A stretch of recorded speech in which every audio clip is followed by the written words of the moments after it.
ఇప్పుడు ఒక మనిషికి ఒక రోగం వచ్చింది. ఒక మనిషికి ఒక రోగం వస్తే దేవుడు ఆయన గాయపడిన గాయముల ద్వారా మీకు స్వస్థత కలుగుతుంది అన్నాడు. ఇప్పుడు ఆ మాట మన దగ్గర ఒక వాక్యమే, అవునా కదా? ఒక వాక్యము లేకపోతే ఒక మాట, ఒక వాగ్దానం అనుకుందాం. ఇప్పుడు రోగం మన దగ్గర ఉంది. ఆ రోగం మన దగ్గర ఉంటే ఆ మాట మన దగ్గర ఉంది. ఆయన మాట ఇక్కడ మాటే, ఆయన మాట ఇక్కడ వాగ్దానమే, కానీ పరలోకములో మాత్రం అది జీవమై ఉన్నది. ఆమేన్.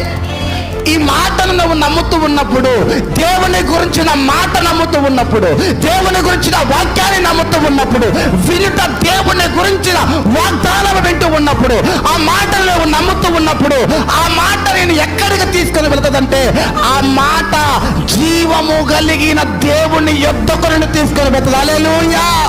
ఎప్పుడైతే ఆ మాటల్లో నువ్వు వెళుతున్నావో, ఆ వాగ్దానంలో నువ్వు వెళుతున్నావో, ఆ మాట ప్రకారం నువ్వు వెళుతున్నావో, అది జీవము దగ్గరికి తీసుకొని వెళుతుంది. ఆ జీవము నిన్ను ఏం చేస్తుంటే స్వస్థపరుస్తుంది. ఆమేన్.